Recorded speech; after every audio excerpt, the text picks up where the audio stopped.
안녕하세요. 이호석입니다. 연초부터 투자 환경이 그렇게 좋진 않아가지고 여러 가지 고민들이 많으실 텐데요. 오늘은 제가 단언컨대 이 개념을 모르고 투자에 성공할 수는 없습니다. 이게 그냥 진짜 중요해요. 라는 그 개념 하나를 소개해 드리려고 합니다.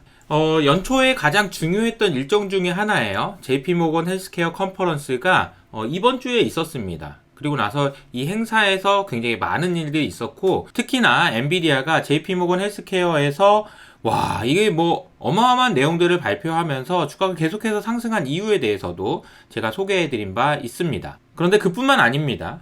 J&J가 넥스트 ADC라고 할 수 있는 엠브릭스를요 20억 불에 인수를 했는데요. 이 20억 불이라는 금액은 우리 돈으로 따지면 3조 원 가까운 금액이라고 볼 수 있습니다. 이게 작은 규모가 아니에요. 그리고 가격을 보니까 직전 금요일 종가 대비 105%의 프리미엄이 붙었다라고 되어 있는데, 이 말은 무슨 얘기냐면은, 사장님 이게 너무 비싼데요? 그러니까 야 그냥 2배 주고 사버려! 라는 의미라고 보시면 되겠습니다. 그러니까 지금 금액을 굉장히 높게라도 사겠다라는 의지가 굉장히 강했다라는 걸 의미하죠. 그뿐만 아니라 GSK에서도 아이올로스 바이오를 14억 불을 주고 인수했다라는 이야기가 나옵니다. 구체적으로는 10억 불 정도를 선지급을 하고 나머지 개발을 성공했을 경우에 최대 4억 불까지 추가로 더 줄게 라는 그런 딜이라고 볼 수 있겠고요. 뿐만 아니라 보스턴 사이언티픽은 엔소닉스에 37억 불이나, 이건 진짜 엄청 큰 규모인데요. 37억 불이면은 우리 돈으로는 한 5조 원이 넘는 규모인데요. 이 정도 규모의 M&A 딜들이 지금 계속해서 일어나고 있다라는 거죠. 마지막으로 구글 같은 경우에서도 단백질 생성 AI 제약사에 4조 규모의 계약을 했다라는 이야기들이 나옵니다. 아니, 이 회사들이 왜 이래? 연초부터 왜 이래? 라고 생각하실 수가 있겠는데요. 이 내용을 자세히 찾아보다 보니까 그 힌트를 작년 2월에 있었던 기사에서 찾을 수가 있더라고요. 파이자, 노바티스, 그리고 머크 이런 회사들의 대표들이 모여가지고 안 되겠다, 야 우리 좀 뭐 좀 사야 될 것 같아 라는 이야기를 했었다라는 것인데요. 이 내용을 보니까 제가 생각할 땐 이런 거죠. 우리 오래 고민했는데 저 파월이 저거 자꾸 금리를 올린다는 둥 어쩐다는 둥, 그 JP모건 다이먼 회장도 이거 언제 사지? 라는 생각을 하다가 12월 달에 파월이 금리를 그만 올린다라고 얘기하니까 사버려! 라고 한 게 아닌가. 야, 2배! 줘버려! 이러면서 사버린 게 아닌가라는 생각이 듭니다. 어제였죠? 미국의 CPI가 예상보다 그렇게 시원치 않게 나왔음에도 불구하고 여전히 3월 달에 금리를 인하할 가능성은 80%에 육박하고 있습니다. 그리고 3월이 아니면 어때? 5월이어도 금리를 더 이상 올리지는 않는다는 거잖아. 그러면 나 사고 싶었던 거 그냥 살래. 라는 분위기라고 보시면 되겠습니다. 그런데 여러분, 제가 한 가지 좀 재미있는 사실을 알려드리려고 하는데요. VC 혹은 PE라는 회사들이 있잖아요. 이 회사들은 고객들한테 돈을 받아서 네 고객님 감사합니다. 제가 좋은 회사를 발굴해가지고 투자를 하겠습니다. 라고 하는 회사들이거든요. 근데 고객들이 받은 돈을 이 회사들이 투자를 안 하고 지금 그냥 쌓아놓고 있다라고 하더라고요. 이 쌓아놓는 금액을 우리가 드라이 파우더라고 얘기하는데요. 이 드라이 파우더가 도대체 얼마나 될까요? 놀라지 마세요. 4조 달러나 된다고 합니다.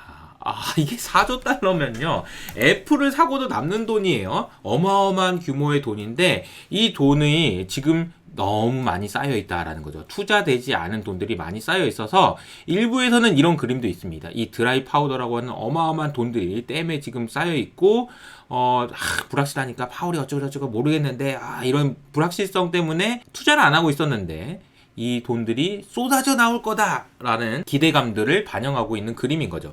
물론 돈이 많다고 해서 반드시 투자가 되진 않겠지만 매크로의 안정성이 확보된 상황에서 내가 원래 사야 되고 사기로 했던 것들이라면 살 건데 그 사는 대상이 앞서 말씀드렸던 것처럼 대부분 다 무형자산이라는 특징을 가지고 있습니다.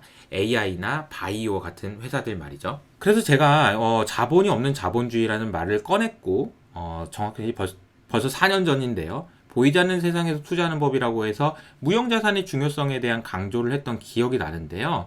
그때 제가 무형자산의 특징 4가지를 설명드린 적이 있습니다. 여러 가지 중요한 내용들이 있지만 오늘 한 가지만 소개해드리면 이 파급 효과, 스피일오버 이펙트라는 것 때문에 우리 투자뿐만 아니라 우리 생활에도 굉장히 큰 영향들을 주고 있습니다. 왜냐면요. 무형자산을 가지고 있는 사람들끼리 끼리끼리 모이잖아요. 그럼 굉장히 스피로버 효과가 나가지고 무형자산이 더 강화되는 효과가 생긴다라는 이론이거든요. 그래서 가장 대표적인 케이스가 구글이 여기 다 모여 있어요. 뉴욕에. 페이스북도 모여 있고요. 왜 이런 일이 생기느냐라고 보면은 어차피 모여놓으면 뭐들 자기들끼리 뭔가 만들어낸다라는 거죠. 과거에 무형자산이 중요해졌던 시대에서 다시 AI가 강조되면서 이 무형자산이 더 중요해지는 시대, 그리고 사람들이 더 모여있을 수밖에 없는 시대로 바뀌는 거 아닌가라는 생각을 저는 좀 하고 있는데요. 이 말씀을 드리는 이유는 얼마 전에 제가 한국은행에서 소개한 우리나라의 가장 심각한 문제죠. 인구 구조가 너무 이렇게 돼 있다. 나이 드신 분 많고 어린 사람이 없다. 두 가지 이유 때문일 겁니다. 노인 인구의 수명이 늘어났기 때문이기도 하지만 출산 안 하기 때문이기도 하죠. 그런데 한국은행 보고서에서는 이 출산을 안 하는 게 문제다라고 얘기를 했고, 출산을 안 하는 이유도 두 가지가 있겠죠. 결혼을 안 해서도 있고 결혼을 했는데 아이를 안 낳아서도 있는데, 둘 중에서는 결혼을 안 하는 것이 문제다라고 얘기했고요. 그럼 결혼을 왜 안 하냐라고 봤더니 경쟁이 너무 심해가지고 결혼을 어떻게 해요? 라는 것이 이유였다라고 말씀드렸는데, 그럼 경쟁은 왜 심해져? 그러니까 알고 보니까 수도권 집중화 때문에요 라고 얘기했던 거죠. 그래서 이 보고서에서 강조했던 것은 수도권 집중화 문제를 해결하는 것이 우리나라의 인구 구조 문제, 저출산 문제, 경쟁 심한 문제, 모든 문제를 해결하는데 아주 중요하다라는 이야기를 한 건데요. 근데 갑자기 무형자산 얘기하다 왜 이 얘기를 하냐라고 보면은 수도권 집중이 가속화됐던 구간이 있는데요. 2000년대부터 2015년까지는 50% 정도 유지하던 수도권의 비중이 2015년을 기점으로 급등했단 말이에요. 그럼 2015년에 무슨 일이 있었냐라고 보면, 제가 생각할 때 중요한 것은 유가 급락이 있었습니다. 미국의 세일 기업들을 길들이기 하기 위해서 사우디에서 오히려 감산을 하지 않고 증산을 해버렸고, 이 때문에 유가가 급락하는 과정에서 많은 사람들은 유형자산 이제 끝났고 무형자산으로 넘어가고 그럼 모여 있어야 되니까 수도권으로 가자라는 생각이 들었을 거고, 그 현상이 우리나라에서도 여과 없이 나타났으며 미국에서도 마찬가지 현상들이 나타났었다라는 거죠. 이렇게 무형자산에 관련된 이야기를 했는데, 결국은 지금 신약 개발이라든지 아니면 하이브의 BTS 그룹이 가진 가치라든지 이런 가치들은 평가하기가 매우 어렵습니다. 하지만 우리가 투자를 하기 위해서는 이런 기업들이 가진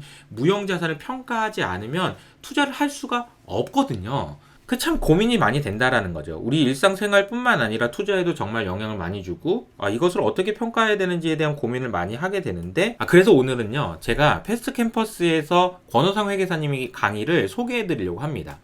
사실 개인적으로는 제가 공대 출신이고 경알 못이었기 때문에 회계는 권호상 회계사님한테 배우면서 회계 생각보다 쉽네 라고 하면서 열심히 배웠던 기억이 나는데요. 권호성 회계사님을 10년 만에 제가 다시 만났습니다. 그래서 이 강의에 들어가 보시면요, 저도 강의를 열심히 봤거든요. 회계사님 강의하시는 내용인데요. 저는 이 강의를 이제 들어보면서 여러분들에게 자신있게 추천해도 된다라고 생각이 들었던 이유가, 권호성 회계사님이 10년 전에 비해서 내공이 진짜 장난 아니더라고요. 그래서 특히나 무형자산에 대한 강조를 정말 많이 해주시던데요. 무형자산 안 해본 사람은 모릅니다. 그냥 우리가 무형자산이 중요하다고 얘기하고 평가하는 것이 아니고, 실무단에서 삼성이든 SK든 대기업이 바라보는 관점에서의 무형자산 투자, 어떤 회사를 사야 되고 저 회사를 사려면 무형자산의 가치가 있는데 어떻게 평가해야 되는지에 대한 고민, 이런 고민들을 다 녹여내시고 실제로 투자와 관련돼서, 실제로 실무와 관련돼서 정말로 너무 중요한 얘기들을 해주시는 거를 듣고, 이거는 투자하시는 분들이라면 들으시면 너무 좋을 것 같다. 회계에 대해서 잘 모르시는 분들이 기초를 쌓기에도 좋고, 실제로 알고 계신 분들이라도 새로 업데이트 하시기에도 너무나도 좋은 강의다라는 생각이 들어서 2024년을 시작하는 이 시점에서 효치님들께 강력하게 추천해 드릴 수 있을 것 같습니다. 다양한 혜택을 패스트 캠퍼스와 이호석 아카데미가 같이 준비했으니까요, 밑에 있는 댓글을 확인해 보시면 좋을 것 같고요. 2024년 여러분의 성공 투자를 위해서 끝까지 응원하겠습니다. 저는 여기서 인사드릴게요. 안녕!